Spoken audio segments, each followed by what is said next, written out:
ఇవ్వండి. మీకు మా వీడియోస్ నచ్చితే లైక్ చేసి కామెంట్ చేసి సబ్స్క్రైబ్ చేసి బెల్ ఐకాన్ని క్లిక్ చేయడం మర్చిపోవద్దు అండ్ షేర్ కూడా చేయండి.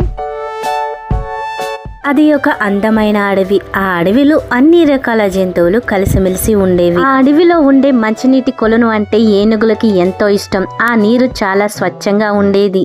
పక్క ఏనుగులు నీళ్లు తాగుతూ ఉంటాయి, మరో పక్క అదే నీటిని బురద చేస్తూ ఉంటాయి పందులు.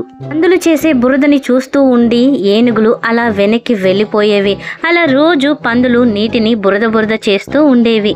అదేంటి, నీళ్లు తాగడానికి వచ్చిన ఏనుగులు మనల్ని ఏమీ అనలేదని ఆ రెండు పందులు అంటే మనల్ని చూసి ఆ ఏనుగులు భయపడ్డాయి అన్నమాట అని భ్రమపడ్డాయి. ఇంకేముంది, అడవిలో ఉన్న జంతువులకి పక్షులకి అన్నిటికీ కబురు పెట్టాయి.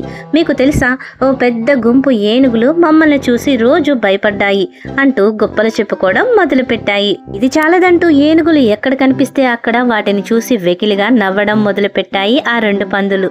ఇప్పుడు చూసిన మంచినీటి కొలని బురదగా చేస్తూ ఏనుగులను చూస్తూ హేళనగా నవ్వుతూ వాటిలో అవే మనం చాలా గొప్పవాళ్ళం, ఇన్ని రోజులు ఈ విషయం మనకి తెలీదు అనుకుంటూ పిచ్చిగా ఉండేవి. పందులు చేసే పనికి ఓ కుర్ర ఏనుగుకి బాగా కోపం వస్తుంది. దాని కాలు ఎత్తి ఏనుగుని తొక్కబోతుంది. ఇప్పుడు పక్కనే ఉండ ఒక ముసలి ఏనుగు, అరే కుర్రోడా, ఒక్క నిమిషం ఆగు, ఈ బుద్ధి లేని పందులను తొక్కడం వల్ల నీ కాలు పాడైపోతుంది.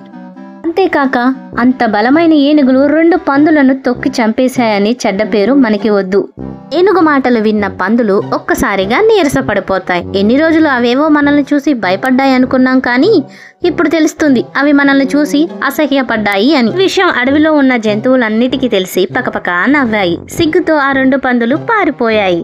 కథలో ఉండే నీతి, బుద్ధి లేనివాడు ప్రతి చిన్న విషయాన్ని పెద్దదిగా చేసి తన తలపైకి తెచ్చుకుంటాడు. తెలివైన వారు ప్రతి చిన్న విషయాన్ని పట్టించుకోరు, వారి పని వారు చేసుకుంటూ వెళ్ళిపోతారు. వీడియోను ఎండ్ వరకు చూసినందుకు థ్యాంక్ యూ సో మచ్.